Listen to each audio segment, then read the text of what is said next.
নমো ভগবতে বাসুদেবায়। নমস্কার, আমি জুই চলে এসেছি আপনাদের জন্য আবার একটি নতুন ভিডিও নিয়ে। তাহলে চলুন আর দেরি না করে আজকের অধ্যায়ের পাঠটি শুরু করা যাক। শ্রীমদ্ ভাগবত মহাপুরাণের চতুর্থ স্কন্দের ষড়বিংশ অধ্যায়, পুরঞ্জনের মৃগয়া গমন এবং মহিষীর কোপ। নারদ বললেন, মহারাজ, একদিন রাজা পুরঞ্জন নিজের বিশাল ধনু, স্বর্ণময় কবচ এবং অক্ষয় তৃণ ধারণ করে নিজের একাদশ সেনাপতির সঙ্গে ৫০ যুক্ত শীঘ্রগামী রথে আরোহণ করে পঞ্চপ্রস্থ নামক বনে গমন করলেন।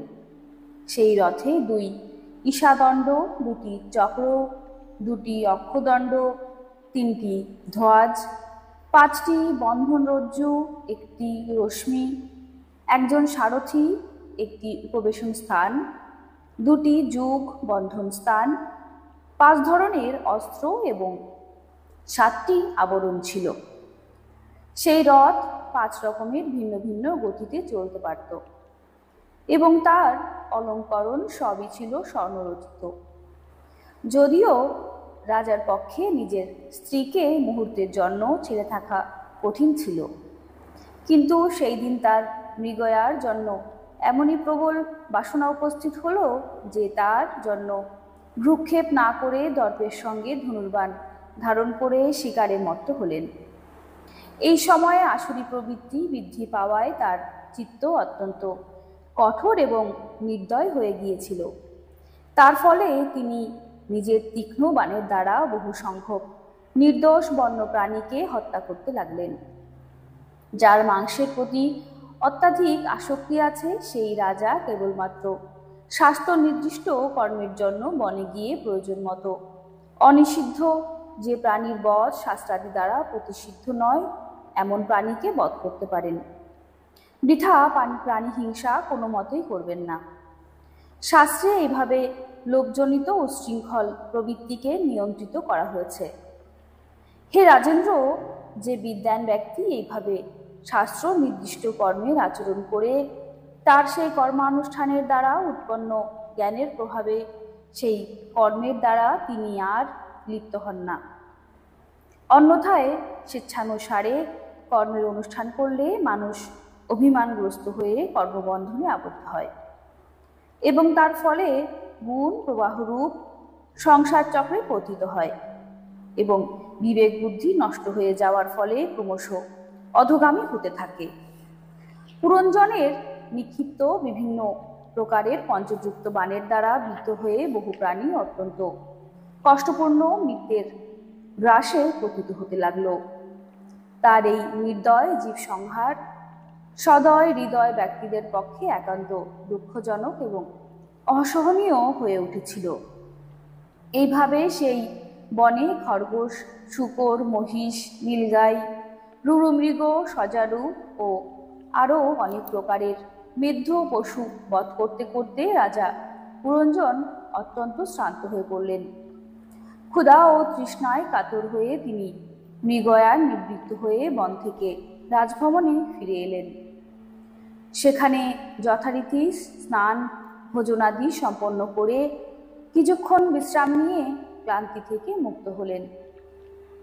অন্তরন্তর পুরঞ্জন ধূপাদি, গন্ধদ্রব্য, চন্দনাদি আলেপন এবং মাল্য প্রভৃতি দ্বারা নিজের প্রসাদন সম্পাদন করলেন এবং সর্বাঙ্গে বিভিন্ন প্রকারের অলঙ্কার ধারণ করে সুসজ্জিত হলেন। এইবার তার মহিষীর কথা মনে পড়ল। তখন তিনি ভোজনাদির ফলে তৃপ্ত দেহে এবং গর্বিত ও আনন্দিত হৃদয়ে কামাক্রান্ত হয়ে নিজের সুন্দরী গৃহধর্মচারিণী পত্নীকে অন্বেষণ করতে লাগলেন, কিন্তু কোথাও তাকে দেখতে পেলেন না। প্রাচীন মনহি তখন তিনি কিঞ্চিত উদ্বিগ্ন হয়ে অন্তঃপুরিকাগণের জিজ্ঞাসা করলেন, সুন্দরীগণ, তোমরা সবাই পূর্বের মতোই তোমাদের অধীশ্বরী সহ কুশলে আছো তো? আজ এই গৃহের কোনো উপকরণই যেন পূর্বের মতো রুচিকর মনে হচ্ছে না। এর কারণ কি? গৃহে মাতা অথবা পতিব্রতা পত্নী না থাকলে সেই গৃহ যেন চক্রহীন রথের মতো অচল হয়ে পড়ে। কোনো বুদ্ধিমান পুরুষ আর সেই গৃহে দিন হতভাগ্যের মতো বাস করতে চায়? সুতরাং তোমরা বলো, যিনি পদে পদে আমার বিবেক বুদ্ধি জাগিয়ে দিয়ে বিপদ সাগরে নিমগ্ন প্রায় আমাকে উদ্ধার করে থাকেন, সেই শ্রীময়ী ললনা কোথায়? রমণীগণ উত্তর দিলেন, মহারাজ, আপনার প্রিয়তমা কি স্থির করেছেন আমরা জানি না। শত্রুজিৎ ওই দেখুন, তিনি কোনরূপ আস্তরণ বিনাই ভূমিতলে শয়ন করে আছেন।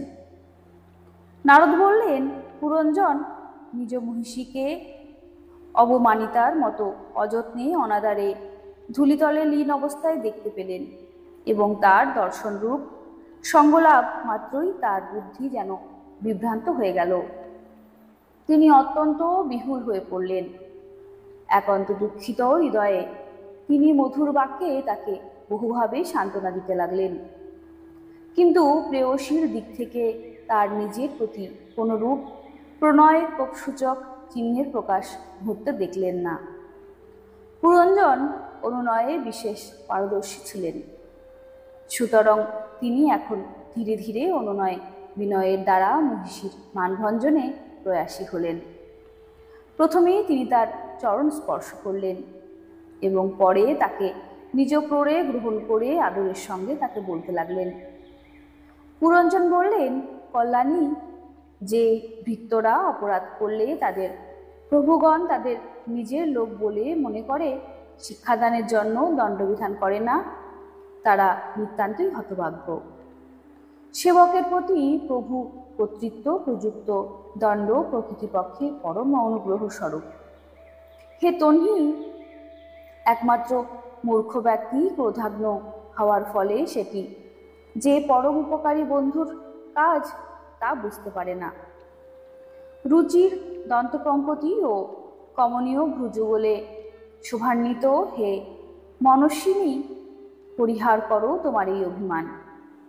আমাকে তোমার নিজের বংশবৎ অনুগ্রহ পাত্র জেনে অনুরাগ ভরে ও লজ্জায় আনন্দিত মধুর হাস্যদীপ্ত দৃষ্টির প্রসন্নতায় সমুজ্জ্বল তোমার এই মনোহর মুখটি একবার দেখাও। তোমার প্রফুল্ল মুখ পঙ্কজের চারিপাশে বেষ্টন করে ভ্রমরের মতো নীল চূর্ণ অলোকরাশি শোভা পাচ্ছে।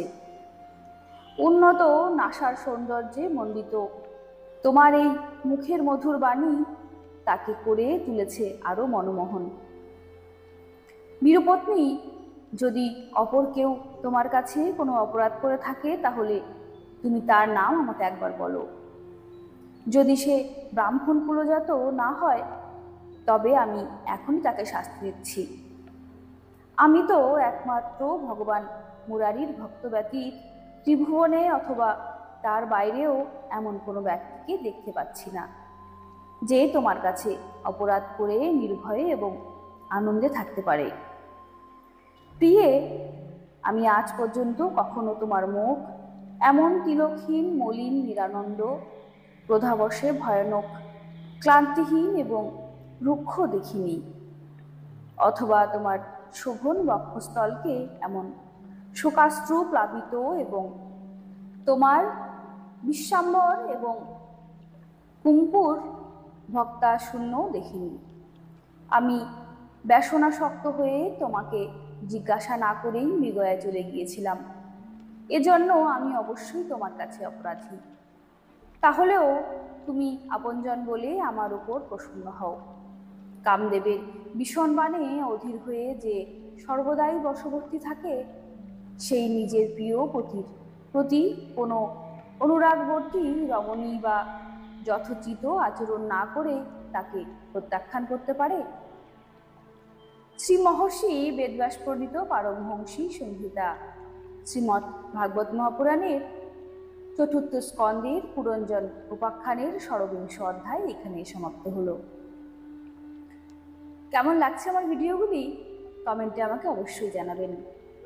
আর যদি ভালো লাগে তাহলে অবশ্যই চ্যানেলটিকে সাবস্ক্রাইব করবেন, ভিডিওটিকে লাইক করবেন এবং অবশ্যই ভিডিওটিকে শেয়ার করে এই ভক্তিমূলক বার্তা সকলের মধ্যে ছড়িয়ে দেবেন। নমস্কার, ভালো থাকবেন। রাধে রাধে।